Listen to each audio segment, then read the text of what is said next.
Welcome to this explainer. Okay, today we are diving into one of the absolute most mind-bending historical paradoxes in medieval Indian history.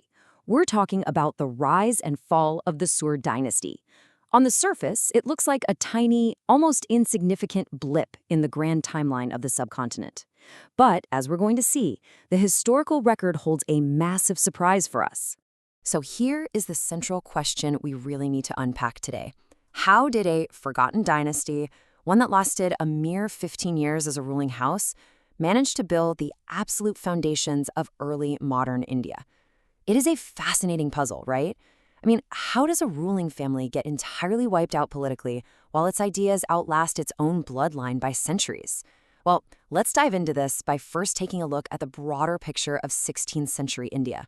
Now, textbooks often treat this specific era as just a hyphen, a brief interruption wedged right between two massive phases of Mughal rule. We've got Babur inaugurating Mughal Phase 1 in 1526, right after the First Battle of Panipat. Then, suddenly there's this tight 15-year gap from 1540 to 1555. Historians call it the Sur Interregnum. And after that, Humayun and Akbar usher in Mughal Phase 2. But honestly, calling this an interruption or a vacuum is a huge understatement. This wasn't an obstacle to Mughal governments at all, it was literally its incubator. Section 1. Rise of the Tiger, Farid Khan's Ascent. To understand how this whole incubator happened, we really have to start with the man who built it all.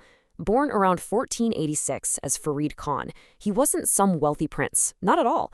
He was just the son of a minor Afghan jagirdar, basically a revenue assignment holder, in the obscure region of Sasaram, in what is present-day Bihar.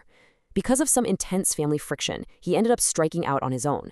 He immersed himself in classical Persian and Arabic learning, really studying history and statecraft. But listen, he wasn't just a bookish scholar. According to legend, while serving the Afghan governor of Bihar, Farid slayed a tiger single-handedly, just him and the tiger. This incredible feat earned him the legendary title Sher Khan, or Tiger Khan. And that moniker brilliantly illustrates the immense personal courage and, frankly, the sheer willpower that would define his entire career. So Sher Khan's ambition grows, and he starts uniting the fractured Afghan nobility. Eventually, his military expansions start raising alarm bells for the Mughal Emperor Humayun, which naturally leads to a direct clash between the two. Through brilliant guerrilla tactics and completely outmaneuvering the heavily encumbered Mughal forces, Sher Khan inflicted a catastrophic defeat on Humayun at the Battle of Chausa in 1539. The situation was so dire for the Mughals that Humayun actually only escaped capture by swimming across the Ganges River. And get this, he was kept afloat by a water carrier named Nizam. Actually, as a fun bit of historical trivia, Humayun supposedly rewarded Nizam by letting him sit on the imperial throne for half a day. Anyway, after this massive victory, Sher Khan formally took the royal title Sher Shah, and by 1540 he had forced Humayun into a 15-year exile. Section 2. Architecture of an Empire, 5 Years of Reform. Okay, so with the Mughals exiled, the throne of Delhi belonged entirely to the House of Sur. But here is where the story gets truly astonishing. Sher Shah ruled as emperor for only 5 years, just 5 years, from 1540 to 1545. Yet in that literal blink of an eye, he launched a relentless program of sweeping reforms. He knew that conquest without consolidation just leads to collapse, right? So he completely transformed the governance of North India. He erected this mind-blowing administrative architecture across 4 main pillars: a systematic land revenue structure, standardized currency, vast road and postal networks, and a highly centralized military. Let's break down exactly what these looked like, starting with the money. Prior to Sher Shah, coinage in North India was a mess. It was chaotic and debased. He fixed this by introducing a standardized silver coin weighing exactly 178 grains, which he called the rupiah. He also introduced a copper coin called the dam, which had a fixed exchange rate. Now, the absolute crucial point here for us today is that this exact coin is the direct ancestor, both in its name and its essential conception, of the modern Indian rupee used today.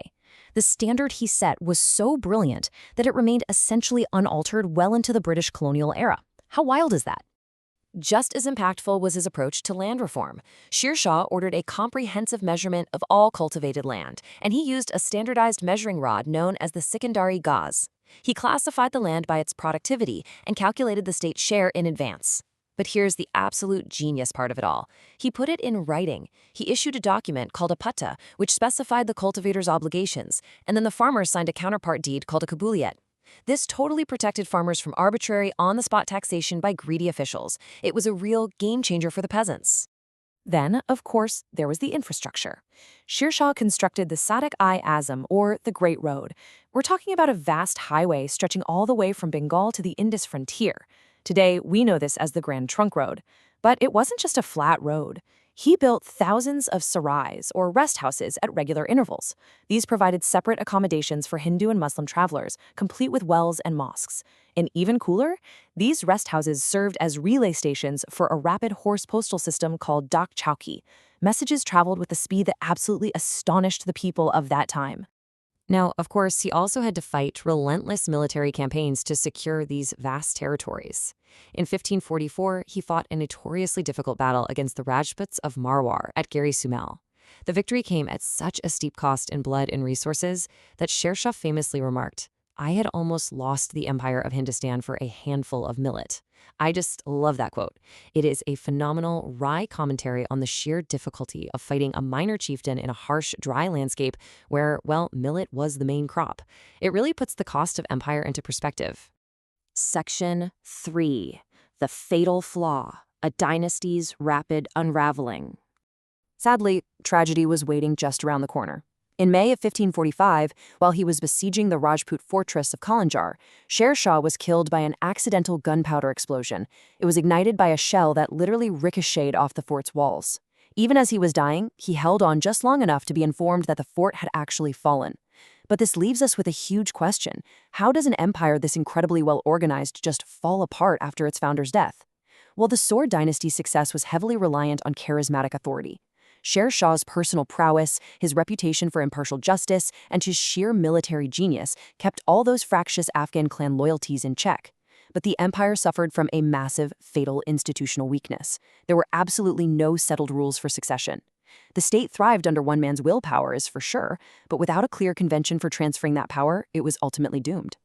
Sher Shah did have a capable son, Islam Shah, who actually managed to hold things together for a few years. But after his death in 1554, the empire rapidly unraveled into total fratricidal chaos. Ambitious Afghan nobles essentially tore the unified empire into competing, fractured pieces. Ibrahim Khan Sur claimed Delhi and Agra, Sikandar Khan Sur took the Punjab, and Muhammad Khan Sur effectively broke Bengal off into its own independent state. It was basically a replay of the exact same factionalism that had doomed previous Afghan dynasties. Amidst all this chaotic collapse under the weak ruler Adil Shah, effective power actually fell to his incredibly talented Hindu general, a man named Himu. Now, Himu was a former grain merchant, but he possessed remarkable military ability, winning 22 unbroken victories. No way, right? He even managed, in a moment of sheer historical drama following Humayun's later death, to briefly seize the throne of Delhi under the title Vikramaditya. But unfortunately for the Sur Dynasty, by the time Himu rose to power, their domains had already fatally fractured. Observing all this chaos from his exile, the Mughal Emperor Humayun, now backed by Persian military support, marched right back into India and easily crushed the divided Sur claimants in 1555. Section 4. An Immortal Legacy, the Sur Imprint on India. Now, Humayun's restoration was actually quite brief, as he died shortly after reclaiming power, but the throne passed securely to his 13-year-old son, Akbar. Now, we all know Akbar as one of history's greatest emperors, but his legendary administration didn't just emerge out of thin air. Actually, scratch that. It wasn't just influenced by the Sur Dynasty. It was built directly upon the structural scaffolding erected by Sher Shah. Akbar's famous revenue minister, Raja Todar Mal, refined Sher Shah's exact land measurement system. The Mughal currency system perpetuated the rupiah. The Grand Trunk Road remained the absolute primary artery for trade. Even the Mughal military's organizational backbone drew directly from Sher Shah's reforms. The Mughals absorbed the Sur systems almost wholesale. I want you to take a second and just marvel at this number with me. 15. The Sur Dynasty ruled for just 15 years. Sher Shah himself ruled for barely 5 of those. Yet, in that incredibly brief window, they birthed an administrative framework that shaped the entirety of the Mughal Empire, survived all the way into the British colonial period, and left institutional residues that literally still exist in India today. Which leaves us with this final, really provocative question. Is true historical greatness measured by how long a royal bloodline manages to cling to a throne, or is it measured by the endurance of the ideas and institutions they leave behind?